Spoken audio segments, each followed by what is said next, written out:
Nicol Bolas, one of Magic's oldest and most notorious villains. Big Bad Bolas has seen his fair share of printings, but none of them have been viable commanders. Until now.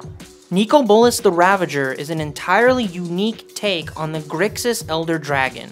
No longer is Nicol Bolas a high-costed dragon that makes little to no impact. Instead, he's a reasonably costed creature that can become a very powerful planeswalker. The Ravager's flip ability bears a striking resemblance to the other flip planeswalkers. The key difference is Nicol Bolas's flip ability is a lot more expensive than his fellow flipwalkers. However, his flip side, Nicol Bolas the Arisen, is well worth the price. Any deck built around the Ravager should reflect his power, intelligence, and cruelty. As soon as Nicol Bolas enters the battlefield, your opponents will each be discarding a card, so why not amp that up and make it even more brutal? Grixis colors also give us access to a slew of obnoxious enchantments that we can use to completely shut out our opponents. If you're looking for group hug, fun for everyone, Nicol Bolas is not the commander for you. Nicol Bolas also works perfectly in a Reanimator shell, where we can take massive overpowered creatures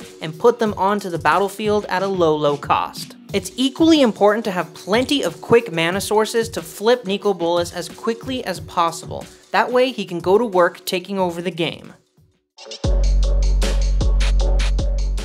Why let your opponents resolve any spells at all? Take them out of their hand before they even get the chance. Enchantments like Oppression, Necrogen Miss, and Bottomless Pit are more consistent sources of discard. They stick around and make your opponents suffer for a while.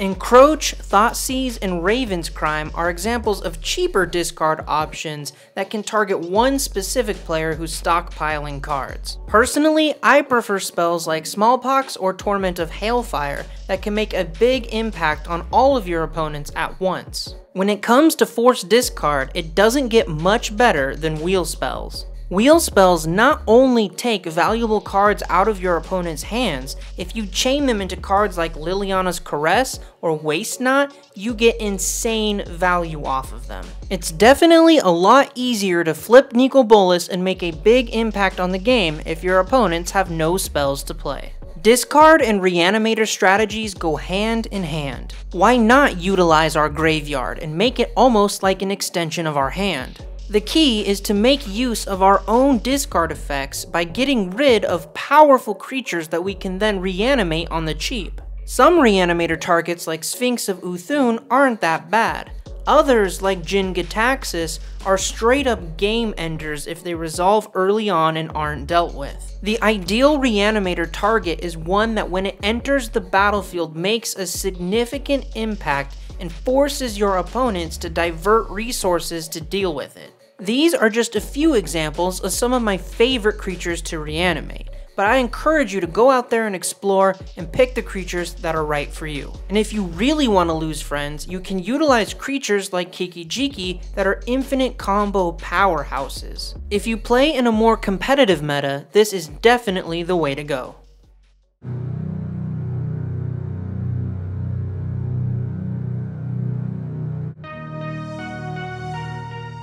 Common examples of stacks effects are cards like Stasis, Winter Orb, or Static Orb.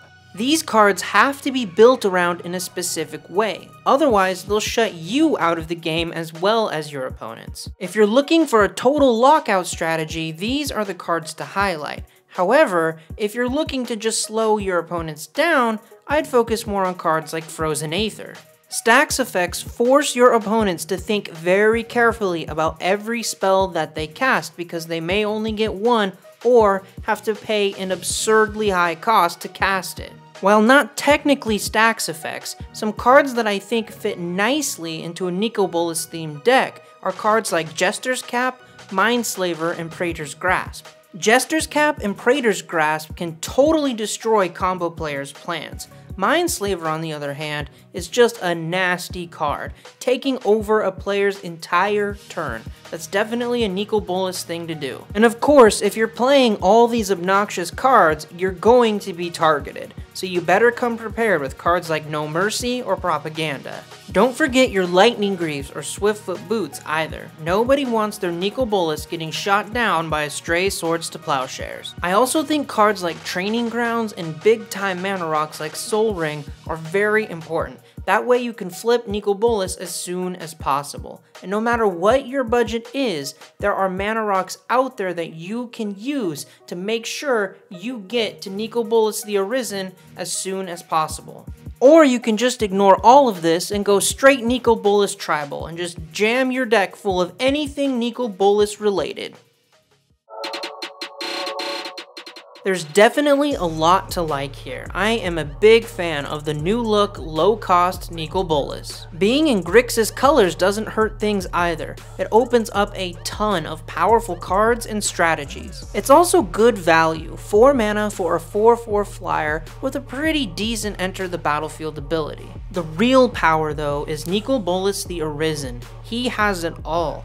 Card advantage, removal, graveyard recursion, and a ridiculous ultimate ability. But even God Pharaohs have weaknesses, and in the case of Nicol Bolas the Ravager, his enter the battlefield ability is decent, but it really isn't that great. Nicol Bolas also has no way to defend himself from removal, so I would definitely expect to find him ending up back in your command zone far more often than you getting the opportunity to flip him over. His flip cost requires a significant mana investment, and if you have no creatures to protect him with, your opponents will almost assuredly target him and take him out. Based on all of this, Nicol Bolas the Ravager earns a 6 out of 10. It's about time that Nicol Bolas has a card that can actually function as a viable commander. However, when compared side by side with his fellow Grixis cohorts, Kess, Jaleva, Nekusar, or Inala, he doesn't quite make the grade.